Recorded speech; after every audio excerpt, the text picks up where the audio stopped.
The United States men's freestyle Olympic team has qualified the two remaining weight classes. They did that over the weekend. Now, let's break that down. That is wildly complicated. Very few people understand this, and much fewer people care. Like, there's only a few people that even get what this means, and even of that very few people, they really don't care. And that's problematic, because I wish this wasn't a thing. I wish that it was gone. But I can't even get the first step in my direction of getting my way of making it be gone when nobody cares. Right? First, I got to get them to care. Then I can explain to them what it is. And then we can start to make change. We're not even there. So the way the Olympic Games work, while it is advertised and it is presented to all of you as the best of the best, takes 4 years to grind it down, and there's going to be one person standing. It is the true World Championship. While it gets presented like that, there is some fine print. And in the sport of wrestling, you only get it. I mean, when the whole tournament comes, everything done in the Olympics is a tournament. Everything. No matter what sport, tournament format. No politics, in theory. Straight line brackets. So you break it down till one person and or team is left standing on the entire globe. Like, there's a reason that nobody's ever been getting their Olympic gold medal. And somebody else, we got a few beers, got some buddies, they slaps the guy and they can say, I could have won this. I took this Olympics off. Like, those words have just never been spoken. There is no Monday morning quarterback for the Olympics. It is that coveted and that respected by the world over. But just from a wrestling perspective, there is 24 people in the bracket. And when you understand that it's for Earth, it's not a fake championship like, say, the NFL. The National League, which it is, but they call it a world. They don't let the Cubans or the Germans put a team in. Then you're not a world championship. The National Basketball League, but they didn't let these other countries enter. That's a national tournament. I share with you, if you're doing the world tournament, then every country in the world must be able to put a representative should they choose. And in the Olympics, what most of you will not know, and I'm talking just wrestling, is there's 24. You go, wait a minute, what about all those other countries? And they whittle that down to those 24 prior to the Olympics. And you must do what's called qualify your country. So once you qualify the country, you, the human being that did what it needed to qualify the country, you did not, you, the human being, just qualify yourself. You qualified the country that will then go to the national governing body, which in our case is USA Wrestling, who has the right to come up with a process, which we do, known as the Olympic trials. And we can then put the individual to represent the country. Does that make sense? Okay. Well, it's every 4 years. I mean, right? Like, opportunity is pretty thin to begin. There are 6 weight classes. When I was born, there was 10. I mean, in my lifetime, there was 10. And that's almost cut in half. We're down to 6. You could not do that level of reduction again. You couldn't do it. You'd have to stop the entire sport. And my only point in telling you that there's 6 opportunities, 6 opportunities every 4 years, that's not many. Can we agree? So then imagine that your country wasn't qualified. Okay, they don't qualify one weight class. Okay, well, great. Well, that would mean there's 5 opportunities every 4 years. And what if they don't qualify 2 weight classes? 3 opportunities. I screw my math up there. You still understand the point that I'm getting at. Like of all the things that are fun and lustrous and important to do, there is nothing that is more important than getting opportunity, which in this case, to have the opportunity, your country must be qualified, and therefore, there is nothing more important than getting your country qualified. We had 2 opportunities. We had 2 spots that were not qualified, but there's something known as a last chance. And they call it that. Like, you want to talk about pressure on your shoulders? Go to a tournament that's called Last chance. Everything else has failed, and this is your final opportunity. Could you even imagine? That's what they call the tournament, last chance. Not making that up. Is that extreme?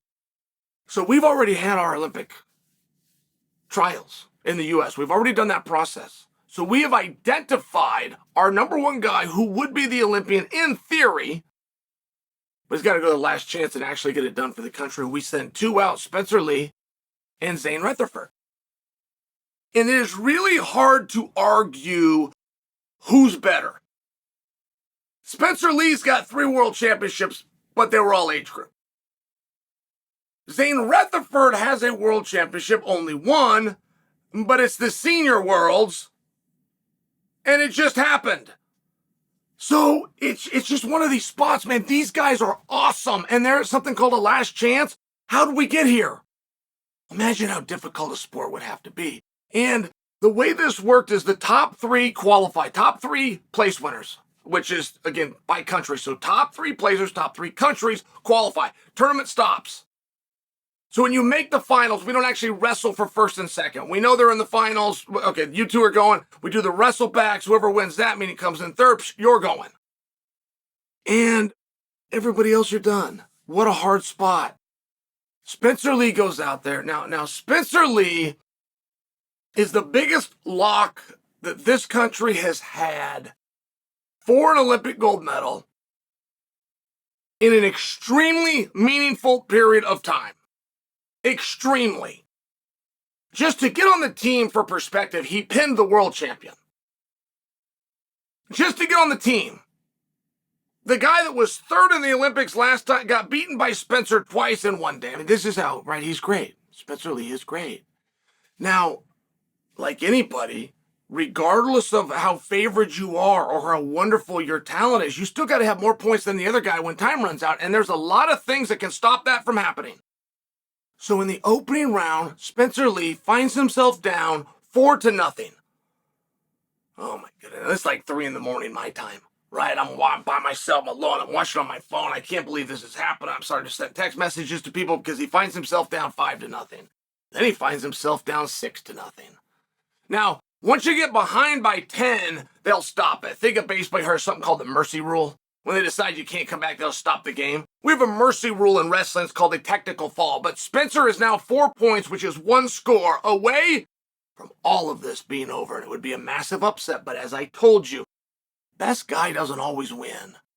It doesn't. The guy that's got more points wins every time. So Spencer runs him down. And Spencer changes a 6-point deficit into a 10-6 lead. And then Spencer does something he never does, and he's not overly trained at it. He's not overly good at it because he's not trained at it, which is he shut his offense down. And there's a way you win a wrestling match. You have to know how to do it, particularly at this level. And there are times you don't need any more points. You just got to run out the clock. But Spencer's not experienced in that. He's just not. Because it's not what he does, but he elected to do it here.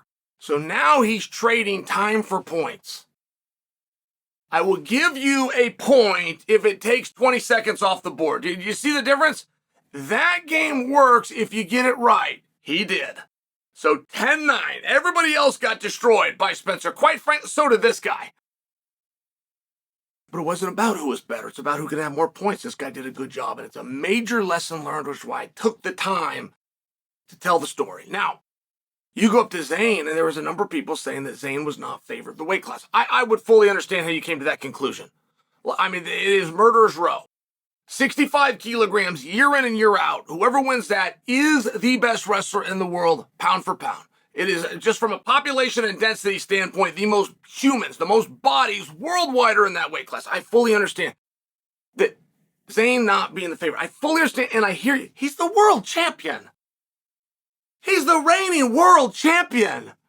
And he wasn't just a world champion. He is the world champion. And yeah, you still got to have a favorite. It doesn't mean that it's him, but counting out Zane, you have got to be out of your ever-loving mind.